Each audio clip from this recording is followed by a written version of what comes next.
and welcome into Cullman today. I'm Debbie Wood, and our very special guest this morning is a candidate for our chairman of our Cullman County Commission, Darrell Hicks, and it's so good to see him this morning. And it's been a while since I've seen you. How are you? Doing fine. How are you, Debbie? I'm good. Are you worn out? It's been a ongoing project. I bet. Yeah. Now, you've actually been out there on the pavement, and as we both know, this county is very big. You've been out there working hard for a while now. I have. I've been all four corners of the county and here in the city, and just been on the go every day and a lot of nights as well. I bet. Getting a lot of good response out in the county, but I don't count votes till election night, which That's is right. next Tuesday. Next Tuesday, that's true. Well, let's talk. I want to read just a little bit right here. I'm going to have to put my glasses on so I can see it. But as your chairman, these are some of the things, and I'll let you to comment on them. But I will increase the miles of roads paved each year. You have several things that you want to try to do. And you've got some experience. We're going to back up just a second. You've got experience because you were on the commission as a county commissioner for a full term. Correct. You know, when I was on the county commission, we tried to pave about 20 miles of roads a year. That was about all the gasoline tax money would allow us to do. Right. But you know, that's not going to get the job done. Our county engineer wrote an article several months ago, Cullman County Roads in a Crisis, and he hit the nail on the head. Our A-Trip program that we started years ago, that is finally going to wind down probably this spring, we got about 70 miles of asphalt roads here in the county, but those roads had to be on what's called federal aid roads. Okay. And so we got this need out in the rural areas on what we call farm to market roads. And those are the roads that full of potholes and what have you. Right. And I think I'm familiar enough with the budget. And of course that's what the chairman is responsible for, making out the county budget. Sure. I believe we can add another $1 million a year from our general funds to go into the road budget. And if that's true, then we could probably pave an additional 20 miles, which would bring it up to about 40 miles per year. Per year. And that won't solve the problem, but at least it's doubling the effort that we've been doing in the past. Sure. This past year, I think they did less than 10 miles. Oh, wow. So that's one of my priorities. And as I travel about and campaign, I don't promise anyone that I'll pave their road like some commissioners do in the past. You know, I tell them that I'm going to put forth a greater effort to pave more roads, and we'll just kind of have to go from there. Go from there. Yeah. Well, and that is such an important thing, especially if your road hasn't been attended to in a while, and you travel that road every day, like most people do. It would be very difficult. So this is one thing that Darrell feels very strong about, and he'll be working on that. And let's talk about the communities and the senior citizen sites. Well, as I look about the county, you know, we've got some community centers scattered about in the county, and a lot of them need some maintenance work. Right. And unfortunately, these community centers out in the unincorporated areas, they have no tax base like Baileyton or Fairview or Hanceville, places like that. Right. So I feel like the county commission has an obligation to help these communities if they want to put forth an effort, you know, to improve their community centers. I know when I was in office before, I helped Kelly Community find a grant to put a new roof on their building. Right. There was a group at Cold Springs that wanted to build a new community center, and with their effort and help from the county commission, they've got a nice place over there now that they're real proud of. Good. And they have a place, you know, to have family events, family reunions, wedding receptions, and a good polling place. And I think those are those are nice to have in our communities. Sure. And they're certainly well used. I was you going know, to say if they're they needed, have, aren't they? if they have a fairly nice one. Right. And so I think that's an obligation of the commission, is to help these rural areas with their community centers. Maintain those. Yeah. I totally agree with you. Now, work to complete for completion on Highway 157 and the St. Bernard 4-lane. Why in the world has it taken? It just seems like it's taken so long on both of those. Well, let me tell you an interesting story. When I came in as the county commissioner, I went with Mayor Townsend to a meeting with DOT, Department of Transportation, and to see kind of what the holdup was. And we were talking about the bridges at that time. And Right. we asked them, well, what's the problem, And they said, well, the problem is the railroad requires more insurance than the state is allowed to pay. Well, I asked the question, I said, well, how much money are you talking about here? And they said $3,000. And so I told the mayor, I said, now the county can come up with $1,500 if you can. Sure. And he said, well, sure. Well, we sent them a check for $3,000, and if you notice, the bridges are there.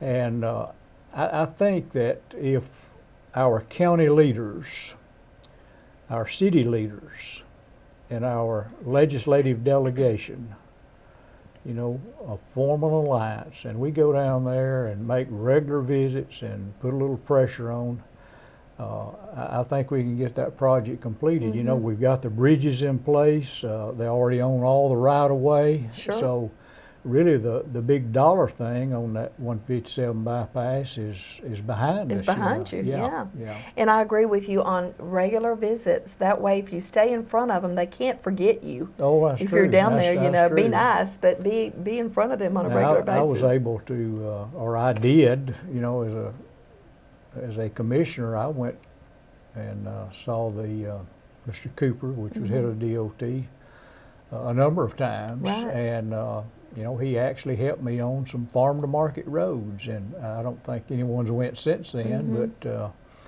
I learned this from my old superintendent, Jim Boyd. Now, Jim was a regular person in Montgomery, and Jim brought home a lot of money. And Yes, he did. the state says they don't have a lot of money, but there's some down there to get if you scratch around enough. Exactly, I agree. And that brings to mind this very last one, and there's several more, but we're going to skip over and go to this one. Treat everyone with respect and in a professional manner. That's such an important thing, and that's something that that I think that you feel comfortable with, and you are that kind of person. So share with us a little bit about that.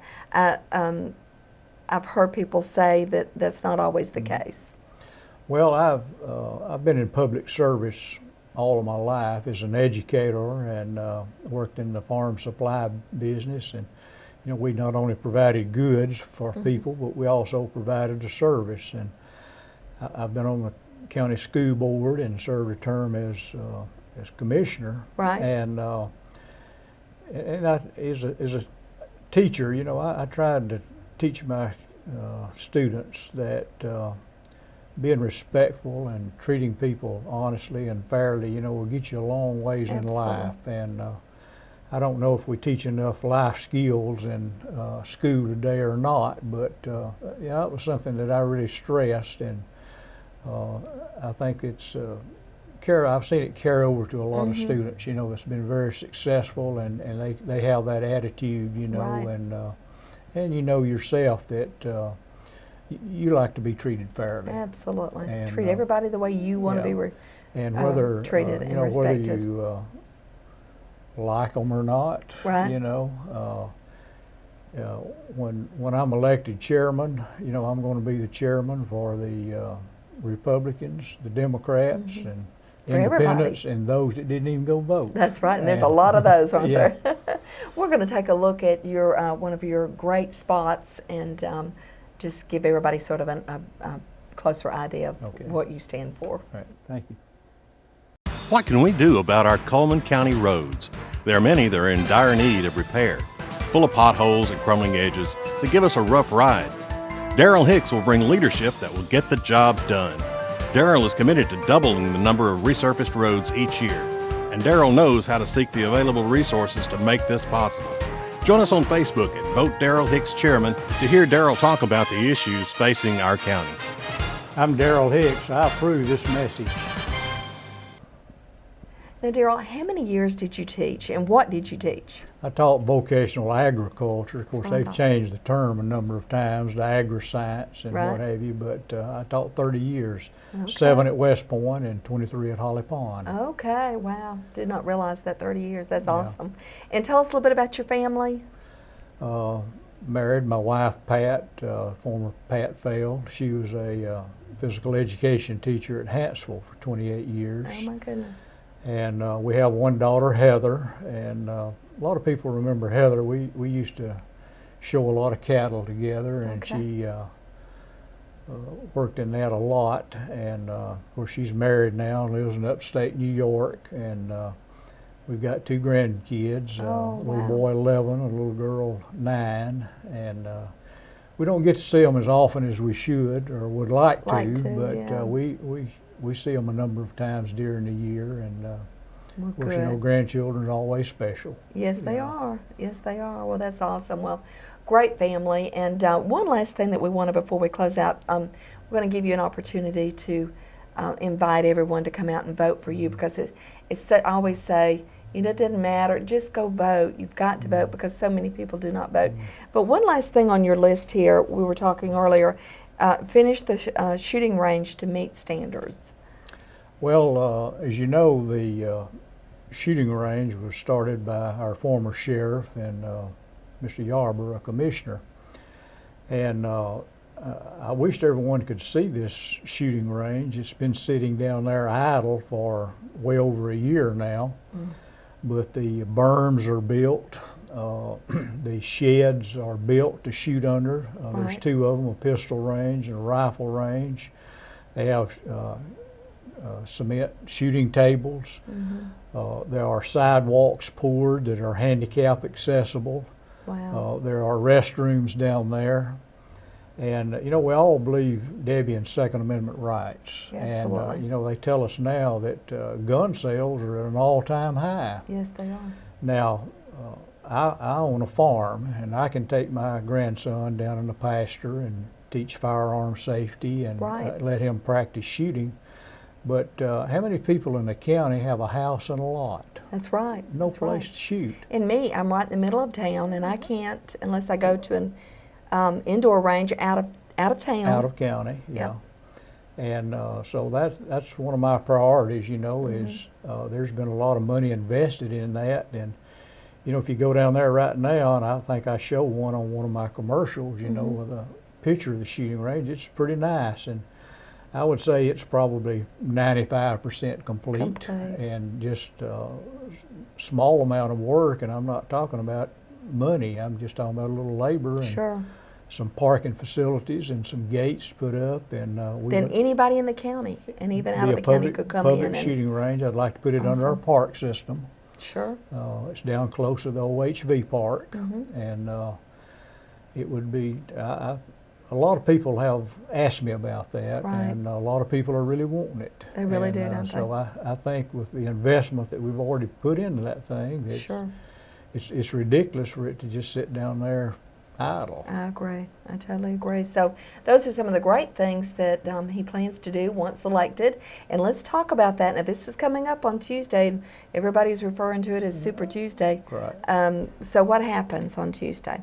Well, Super Tuesdays for me, this is when we have the race for the leadership for the county commission for the next 4 years, and Right. I would like to provide new leadership to kind of bring the commission together and focus on some long-range plans. And Right.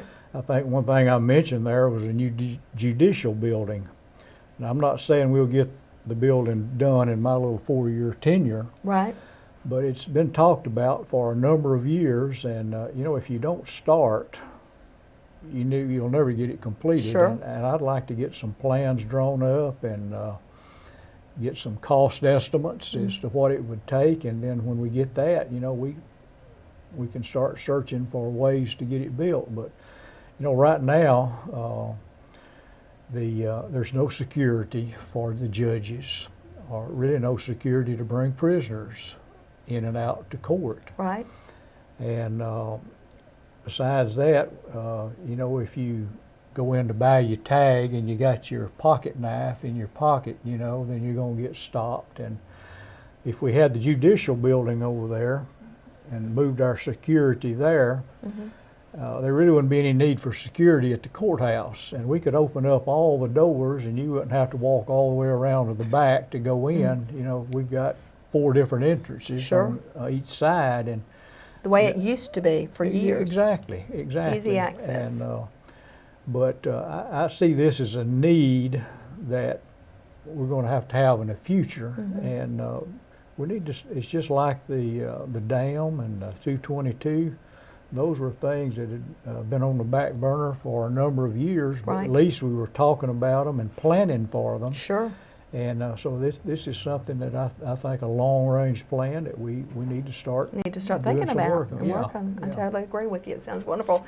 I now, instead of having to go through all that over there, I just go to one of the satellite, typically down at Dodge City. They sure help out. Yeah, they do, don't they? But there's a lot of traffic in there. Oh, I know. And especially days that they have court, you can't even get a parking place around there. Yeah. And a lot of people are not able to drive to a satellite office, and they need to be able to do that.